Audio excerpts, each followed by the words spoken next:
Engkau besok jadi apa, itu tidak tergantung apa-apa, cuma tergantung keputusanmu sendiri. Kalian ingin jadi apa? Kan sering saya sampaikan manusia itu full of potensi. Dalam dirinya penuh potensi macam-macam. Kalian putuskan mau jadi apa, itu pasti kalian bisa. Dan seperti itulah masa depanmu.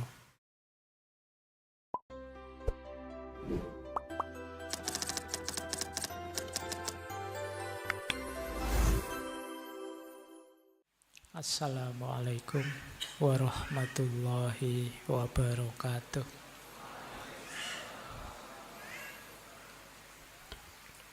Bismillahirrahmanirrahim. Satu-satunya sosok yang engkau pasti akan jadi seperti itu adalah sosok yang engkau putuskan begitu. Jadi engkau besok jadi apa, itu tidak tergantung apa-apa, cuma tergantung keputusanmu sendiri. Kalian ingin jadi apa? Kan sering saya sampaikan manusia itu full of potensi. Dalam dirinya penuh potensi macam-macam. Kalian putuskan mau jadi apa, itu pasti kalian bisa.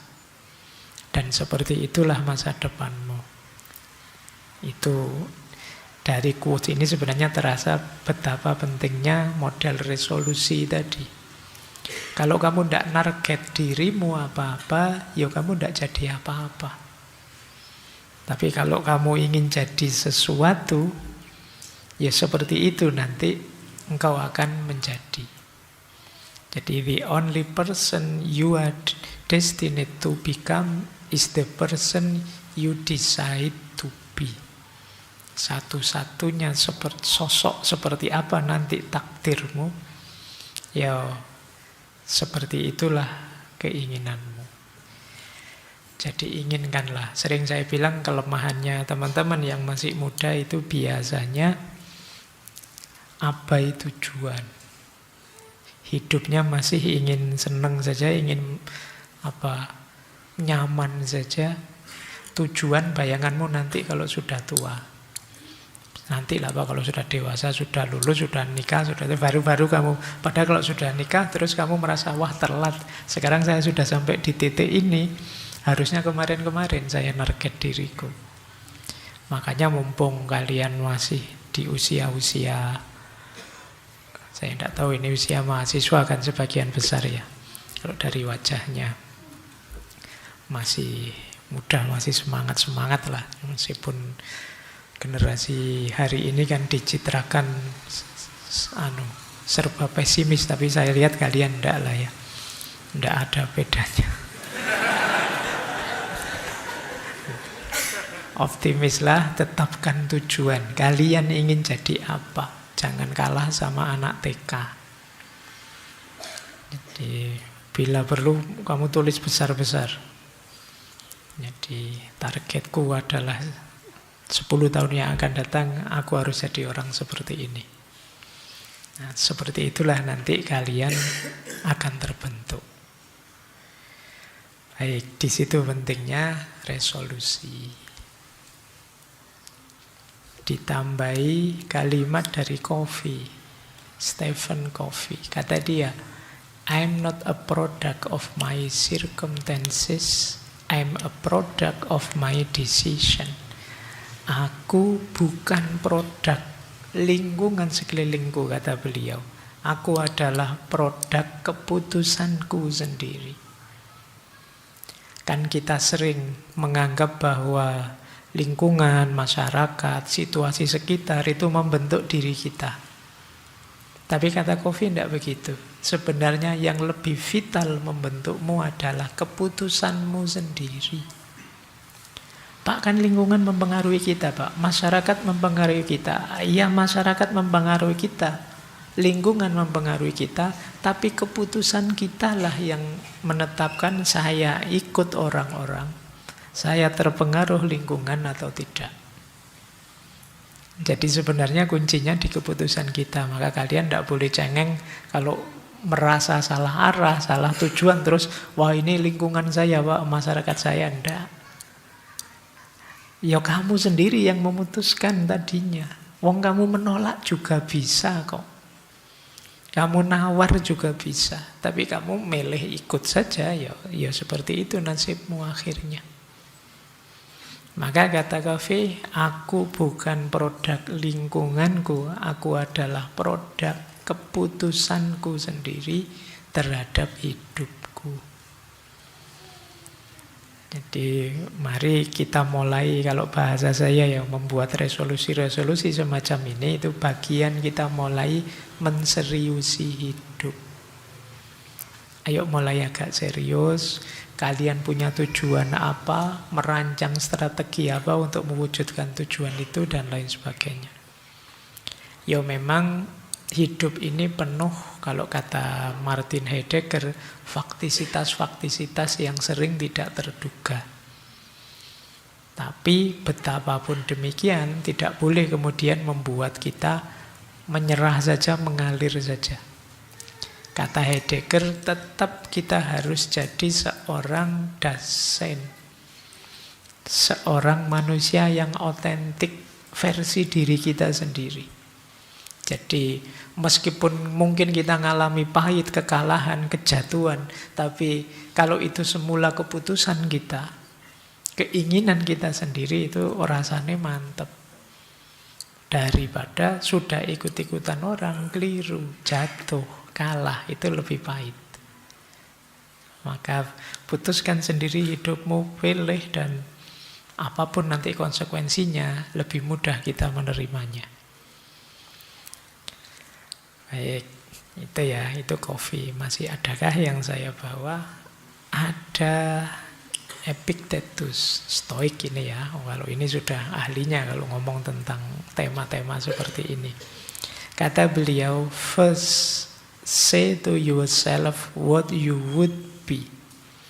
Pertama, katakan pada dirimu apa jadinya dirimu nanti, and then do what you have to do. Lalu lakukan apa yang harus kamu lakukan. Jadi kalau pas tahun baru kemarin, ya hari ini juga tidak apa-apa sih mau bilang, tahun ini saya harus hafal Quran 30 juz misalnya. Contoh, tidak apa-apa ya. Atau juz 30 misalnya, kalau tidak kuat. Ya kalau tidak bisa semuanya, setengahnya saja. Atau ya 5 surat saja dari juz 30 kan tidak apa-apa. Paling tidak kalau ngimami kan tidak kulhu terus. Biar ada variasinya misalnya. Tidak apa-apa, itu resolusi juga. Jadi katakan pada dirimu kamu ingin jadi apa, dan lakukan yang harus kamu lakukan. Ini Epictetus, Stoik ya. Baik, saya tidak lama-lama, nanti sampai jam 9 terus kita dialog. Ada kalimat dari Imam Syafi'i. Beliau bilang, kun alian bihimmatika fa innal qanaata la ta'nil kasal. Jadilah engkau orang yang berkeinginan tinggi, bercita-cita tinggi. Karena sesungguhnya qanaah itu tidak berarti males. Ini orang sering salah paham kan, memaknai qanaah itu, ala Pak, hidup ini saya pasrah saja, sudah ada yang ngatur. Terus kalian tidak ngapa-ngapain, itu males namanya. Dan itu bukan qanaah. Jadi qanaah itu keterbukaan jiwamu menerima berapapun bagianmu yang diberikan oleh Allah setelah kamu berikhtiar maksimal semampumu. Nah, targetmu juga jangan yang rendah-rendah, ya targetlah yang tinggi. Jadi bukan target yang biasa aja. Makanya kata Imam Syafi'i, kun alian bihimmatika. Jadilah orang yang bercita-cita tinggi. Bercita-citalah setinggi mungkin. Karena apa? Karena nasib kita seperti apa kita tergantung cita-cita. Jangan beralasan qanaah, kemudian kamu jadi males. Jangan beralasan pasrah terus kamu jadi males. Jangan beralasan semua sudah dijatah, sudah ditakdir oleh Allah terus kamu jadi males. Jadi pandangan kalau dalam Islam tentang takdir, tentang qanaah, tentang ridho itu arahnya tidak membuat kita pasif sebenarnya, tapi maksudnya adalah agar kita tidak putus asa. Apapun hasil yang kita terima, tapi sebelumnya ya diawali dengan ikhtiar-ikhtiar. Baik, jadi ini kun alian bihimmatika fa innal qanaata la ta'nil kasal.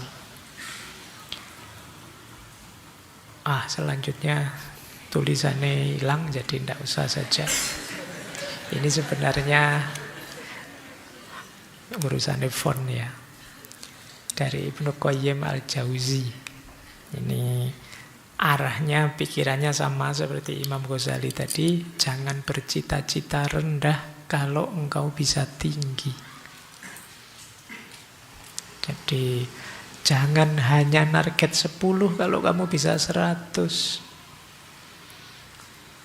Itu sama kayak kalian ditanya, ini kan konteksnya misalnya, kuat enggak kamu puasa sunnah Senin Kemis setahun penuh?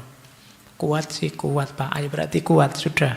Target sepenuhnya. Itu namanya jangan target yang lebih rendah kalau yang tinggi kamu kuat. Kira-kira kamu baca 1 buku seminggu bisa enggak? Bisa Pak kalau 1 buku seminggu. Ya sudah, target saja 1 buku seminggu. Jangan target 1 buku 1 bulan. Kalau seminggu bisa tamat. Ini quotes dari Ibnu Qayyim ini. Jangan menuju yang lebih rendah kalau engkau bisa lebih tinggi. Ini berarti sebelum itu kalian harus bisa membaca dirimu, kapasitasmu, kemampuanmu. Kadang-kadang kita itu milih nyaman, milih tidak repot, milih enak dan aman saja. Akhirnya kita target yang level-level bawah. Padahal kita lebih tinggi bisa. Dari sini nanti mari kemudian kita tetapkan. Berarti saya harus punya resolusi. Saya harus punya target-target. Paling tidak setahun ke depan, tahun baru 2026 saya harus jadi seperti apa sudah. Kualifikasi saya sudah naik berapa jenjang. Nah, ini kalian mulai sekarang ya. Nah, sekarang kita belajar sebentar caranya gimana Pak. Ada beberapa strategi untuk kita bisa membuat resolusi. Nanti setelah ini silakan teman-teman bikin resolusi sendiri-sendiri. Yang pertama jelas ya, bikin tujuan. Tetapkan tujuan. Diingat-ingat tujuan yang spesifik, jangan yang umum. Kalau umum biasanya tidak jalan. Kamu cita-citanya jadi apa? Jadi orang yang berguna Pak, bagi nusa, bangsa, agama, dan orang tua. Wis itu alamat gak melaku mesti. Tujuanmu terlalu umum. Jadi bikin yang spesifik, nanti ada rumusnya. Pak, saya target biar kualitas diri saya meningkat. Tahun ini saya harus menamatkan misalnya 10 buku filsafat pokok, 10 komik, 10 misalnya kan boleh. Itu kan bisa diukur. Jadi bikin target yang spesifik, jangan yang umum. Saya ingin jadi orang yang lebih soleh Pak. Ini terlalu umum. Spesifiknya ya saya ingin sholat 5 waktu saya full Pak, tidak bolong-bolong lagi. Ini lebih spesifik. Jadi jangan membuat resolusi yang umum. Biasanya tidak jalan. Kalau kalian, Pak, saya ingin jadi anak baik. Nah, itu berat. Mesti tidak jalan nanti. Jadi bikin target yang spesifik. Kemudian buat rencana bertahap. Apalagi kalau resolusi kita besar. Jadi kalau teman-teman ingin menguasai skill apa, itu bertahap. Bulan pertama bisa apa, bulan kedua bisa apa, bulan ketiga bisa apa. Sehingga nanti 12 bulan terwujud seperti yang kita inginkan. Kayak tadi Pak, saya ingin hafal juz 30 Pak. Berapa surat di juz 30? Januari harus hafal berapa surat, Februari berapa surat, nanti sampai Januari 2026 tuntas, hafal semua, juz 30. Nah ini ada tahapan. Saya ingin lulus kuliah, skripsi selesai, ujian dan wisuda Pak di tahun ini. Kalian harus tetap punya target. Oh berarti bulan depan saya harus sudah seminar, kemudian bimbingan 1 semester sekitar 6 bulan setelah itu. Ini namanya ada tahapan. Biasanya kalau tidak ada tahapan, kalian kebingungan sendiri. Mulainya dari mana, melanjutkannya bagaimana. Kemudian pantau, dievaluasi. Lebih enak punya jurnal seperti ini, punya catatan sendiri atau online saja, notes-notes di HP kan banyak aplikasi-aplikasi. Jangan medsos, kalau medsos biasanya kalian pengen pamer saja sih. Ya, kalau di medsos paling kalian mau cerita, alhamdulillah sudah hafal 5 surat, itu biasanya pamer itu. Sudahlah, bikin catatan kamu sendiri sajalah untuk kita sendiri. Orang tahu ndak apa-apa, tapi kita ndak ingin pamer. Biasanya kalau ada motif pamer itu terus berubah orientasinya. Jadi kita pantau terus. Loh kok kemarin tidak sukses ya, bulan ini saya target 3 surat, ternyata baru 2 surat, ini sebabnya apa ya? Ini namanya evaluasi.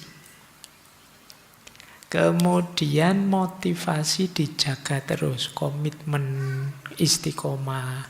Mungkin lebih enak kalian bikin waktu khusus atau pakai strategi khusus untuk menjaga motivasi.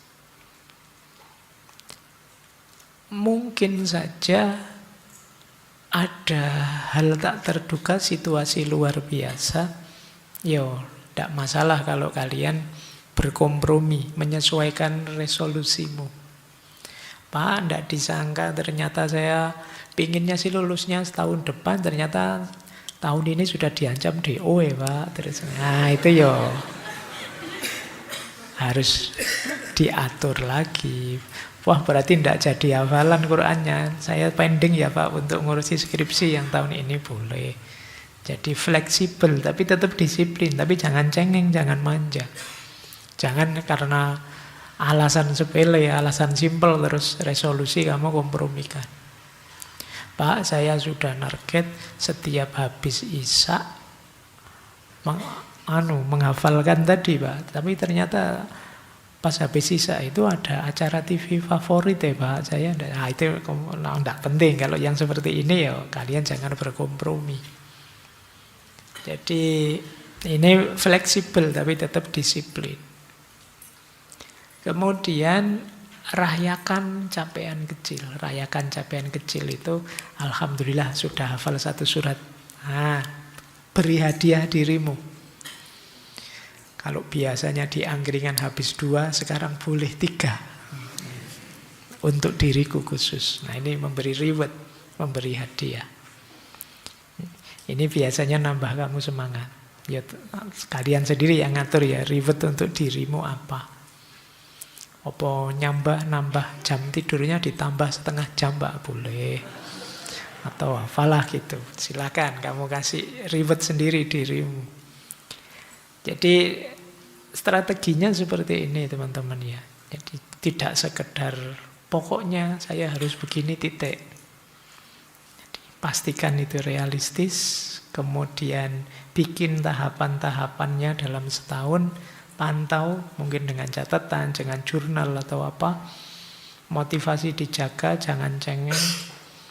Mungkin ada perubahan besar yang harus beradaptasi, jangan kaku. Kalau ada capaian, rayakan itu. Dengan gayamu, dengan versimu sendiri.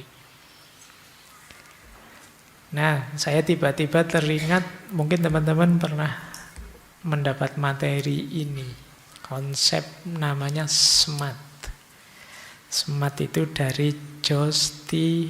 Duran. Ini beliau nulis di jurnal Management Review. Teorinya terkenal sekali, dipakai di banyak perusahaan, namanya SMART. Ini artikelnya, judulnya There is a Smart Way to Write Management Good and Objective. Jadi SMART itu singkatan dari Specific, Measurable, Achievable, Relevant, Time Bound. Spesifik itu seperti tadi ya, konkret, jelas, tidak ngawang-ngawang. Jadi tidak ideal yang abstrak, tapi spesifik. Measurable, measurable itu terukur. Ya kayak kita tadi, 1 bulan 1 juz Pak saya ingin menghafalkan, atau 1 bulan 1 surat Pak. Ini namanya measurable, terukur. Kalau gagal kan bisa, oh saya tidak mencapai target berarti gagal. Ya, misalnya saya tahun ini bikin latihan sabar Pak. Nah, ukurannya apa? Dalam 1 bulan itu maksimal saya harus marah sekali saja misalnya. Itu kan kalau ada kata sekali, 2 kali, ini kan namanya terukur. Kalau sudah, wah ternyata 2 kali bulan ini. Padahal target minimalnya, maksimalnya sekali, saya 2 kali. Itu evaluasi nanti jalan.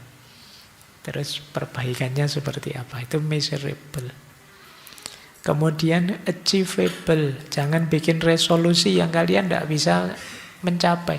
Konkret sih, measurable sih, tapi tidak achievable. Tidak bisa dijangkau. Wallahu a'lam. Wong sekarang ngaji saja tidak pernah kok tiba-tiba target hafal 30 juz itu wis. Nah, ya, jadi baca buku aja berat. Targetnya sekarang pokoknya tiap hari harus menamatkan 1 buku. Itu alamat tidak akan jalan. Tidak achievable. Biasanya kalau pas semangat-semangatnya itu kan wah, dijalankan semua, tapi dapat 1 putaran, 2 putaran terus males lagi. Bikin target yang achievable. Makanya tadi saya bilang bercita-cita targetlah setinggi mungkin. Setinggi mungkin itu maksudnya setinggi-tingginya tapi yang mungkin. Jadi bukan yang tidak mungkin. Oke, setelah itu relevan. Relevan itu nyambung, relate dengan hidupmu, bermakna, ada gunanya. Jangan bikin resolusi yang tidak ada gunanya. Tidak penting sama sekali. Nah, misalnya apalah, mungkin kalian bikin resolusi yang ini gunanya apa tuh ya? Kamu sendiri tidak tahu, tapi kamu sendiri yang target begitu. Misalnya kalian, pokoknya Pak kalau bisa ya, seminggu sekali saya harus nongkrong sama teman-teman di kafe yang sekiranya itu. Misalnya, nongkrong saja, tidak ada targetnya. Terus kalau ditanya, lah alasannya apa kok harus seminggu sekali di kafe? Tidak tahu Pak, ya asik saja. Itu namanya tidak relevan. Tapi kalau kamu bisa menyebut, iya Pak, karena saya tidak boleh putus hubungan dengan teman. Kalau ketemu seminggu sekali bagi saya itu sudah minimal. Makanya minimal seminggu sekali nongkrong. Kalau ada alasannya begini, ini namanya relevan. Jadi makanya apa saja yang ingin kamu putuskan, coba pastikan penting tidak buatmu. Wong yang tidak ada gunanya saja jangan ya. Apalagi yang berdosa, apalagi yang sia-sia, wah itu. Pokoknya dalam waktu seminggu Pak, saya paling tidak download 1 video lah Pak, buat koleksi video yang begitu-begitu. Wah itu apalagi begitu jangan. Jadi yang negatif-negatif jangan. Jangan yang negatif, jangan yang tidak ada gunanya. Pastikan semua tuh target, semua tujuanmu penting. Itu namanya relevan. Dan T yang terakhir time bound. Time bound itu apa? Durasi waktunya jelas. 3 bulan, Pak. 12 bulan. Jadi setahun pas saya harus jadi seperti ini atau bisa seperti ini. Nah, ini namanya time bound. Jadi kalau bikin resolusi, boleh pakai teori ini. Bikin resolusi yang SMART. Specific, measurable, achievable, relevant, dan time bound. Ini tak kasih contoh ya. Ini contoh agak ngasal sih, tapi mungkin biar teman-teman dapat gambarannya.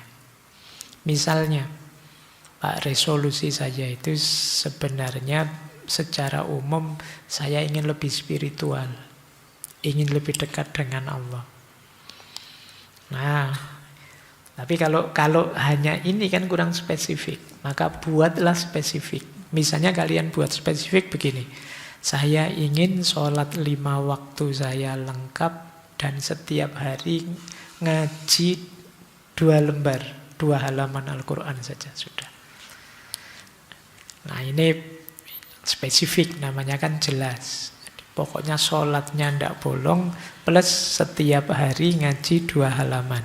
Ini sudah terukur, sudah measurable karena sholat tidak bolong itu berarti semua sholat dijalankan dan 2 halaman saja minimal.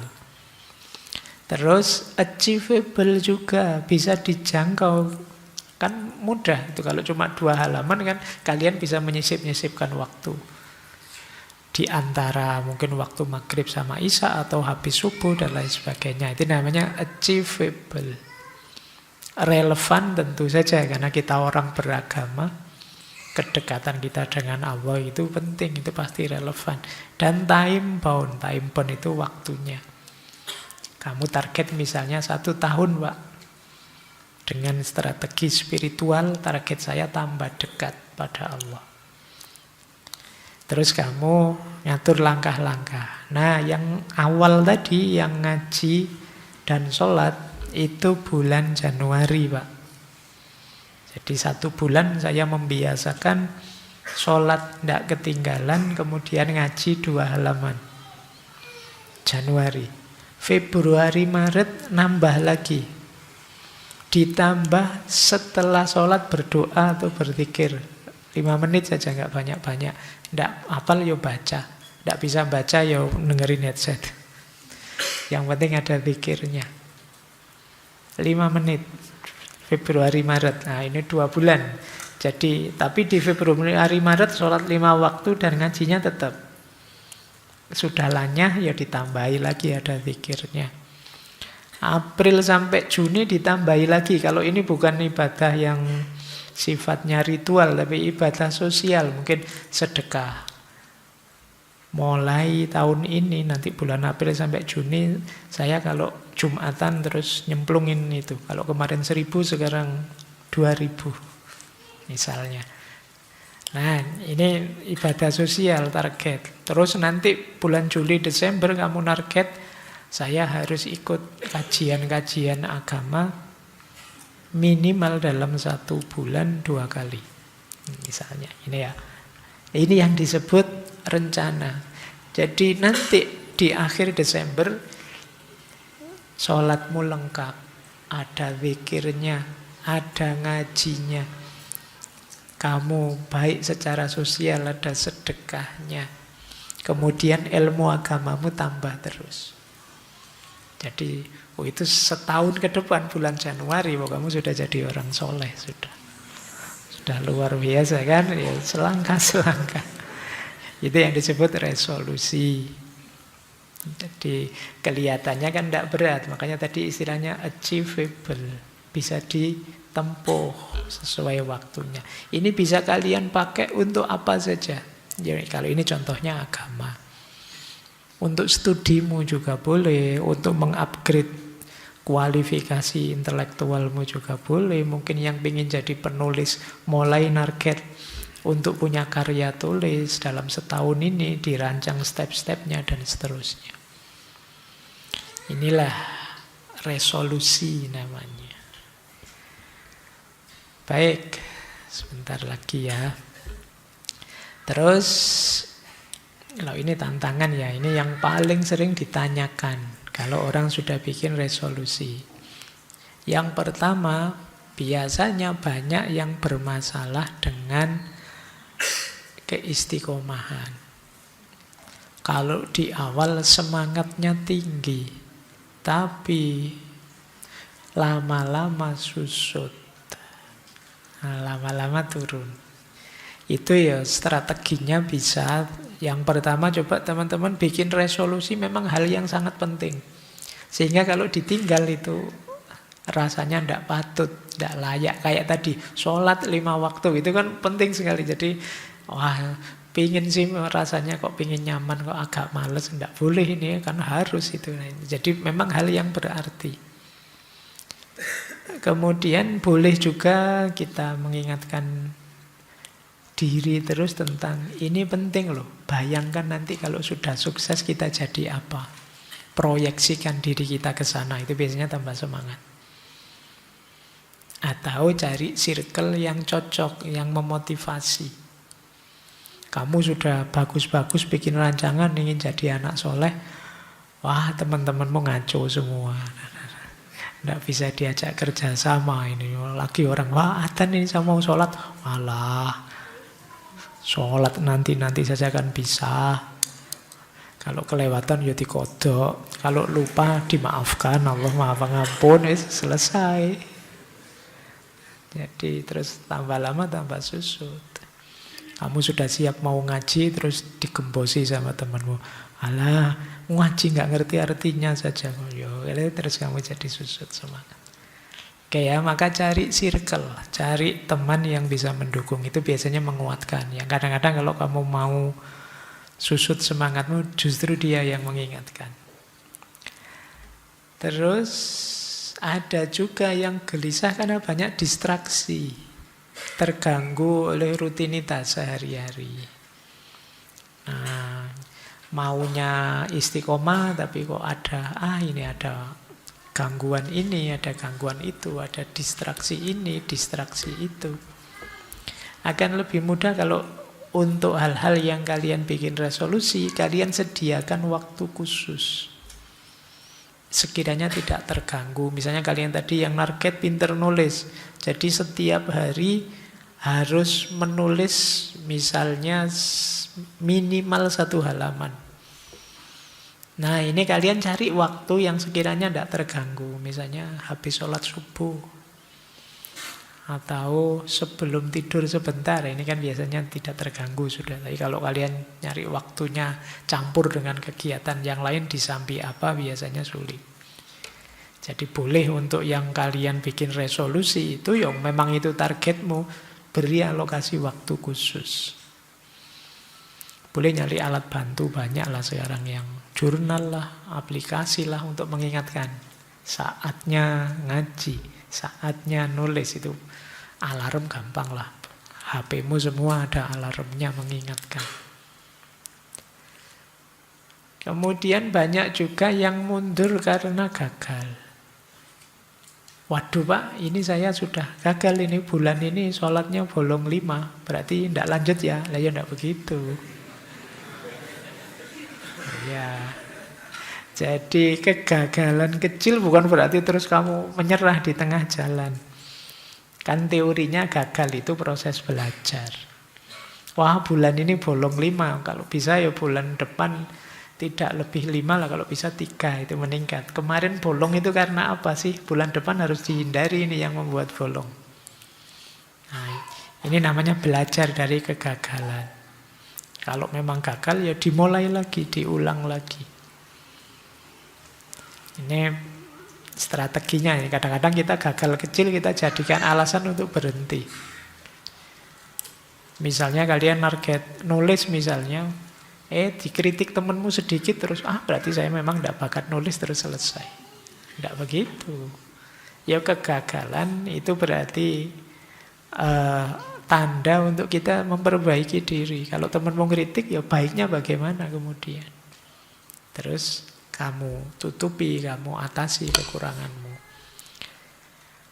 Ada lagi yang mengkritik, yang mengeluh sulit untuk mempertahankan semangat, apalagi untuk resolusi dalam jangka panjang. Yaitu sama seperti kesulitan istiqomah tadi ya. Bikin strategi yang menyenangkan. Kalian kalau targetnya sangat panjang, ya kalian bikin tahapan-tahapan. Jadi bulan ini dulu targetnya apa, atau semester ini dulu targetnya apa. Karena ini targetnya 5 tahun sih ya misalnya. Ya kamu pecah-pecah. Biar tidak membayangkan 5 tahunnya terus kamu jadi lelah. Kamu jadi, wah susah ini mesti. Pecah-pecah saja. Kemudian tadi ya, beri dirimu penghargaan-penghargaan. Bayangkan kalau kamu sukses mencapai ke sana. Sukses lulus S2, sukses lulus S3. Itu mungkin jaraknya panjang. Itu kalau kalian mikir selesainya nanti di akhir, itu biasanya terus berat. Orang Jawa menyebutnya awang-awangan. Awang-awangan itu, aduh kok berat itu. Nah, kamu pecah-pecah targetnya. Sebulanan atau 3 bulanan. Kemudian kadang-kadang juga banyak hambatan yang tidak terkendali. Misalnya, yaitu tadi, tiba-tiba ada pandemi, tiba-tiba ada musibah ini atau halangan itu. Ya seperti saya bilang tadi, fleksibel saja. Boleh kok kalau memang sangat mendesak, terus nego di waktunya misalnya, atau nego di targetnya misalnya. Setahun targetnya jus 30 Pak, ternyata banyak sekali halangan macam-macam yang tidak bisa ditinggal. Berarti saya perpanjang setahun setengah Pak. Ya, tidak apa-apa, ini memang tidak terhindarkan halangannya. Tapi jangan cengeng, bukan halangan-halangan biasa. Kemudian bosen. Nah, ini biasanya tantangan berat juga. Sudah semangat-semangat tapi diulang-ulang terus kalian rasanya bosen. Kayak gitu lagi, kayak gitu lagi. Ini penyakit bosen itu. Tapi ya kalian harus, kalau itu memang sesuatu yang baik, memang harus agak berani mendorong dirimu, agak mempush dirimu agar ayo istiqomah terus. Ayo kita jalankan terus. Meskipun sambil pahit, meskipun sambil berat, tidak apa-apa. Wong itu baik. Ngaji sehari 1 juz misalnya. Itu kan kadang-kadang kalau sudah bosen itu, ini ngapain yo sampai batasnya juz kok suwi, bolak-balik. Tapi yo ayo dikuat-kuatkan sampai beneran di akhir. Ini latihan untuk jiwa kita, karena memang manusia itu punya karakter bosan antara lain. Jadi makanya dalam agama itu istiqomah sangat ditekankan. Kenapa? Karena kita punya karakter kebosanan. Jadi ini tantangan-tantangan bagi resolusi ya. Kalau teman-teman mau buat resolusi, siapkan segalanya, kemudian jalan. Percayalah kalau kalian bisa mewujudkan resolusimu, paling tidak rasa percaya dirimu akan naik, kebanggaanmu pada dirimu juga meningkat, dan tambah mantap kamu bikin resolusi-resolusi selanjutnya. Disitulah nanti kesuksesanmu di masa depan dimulai.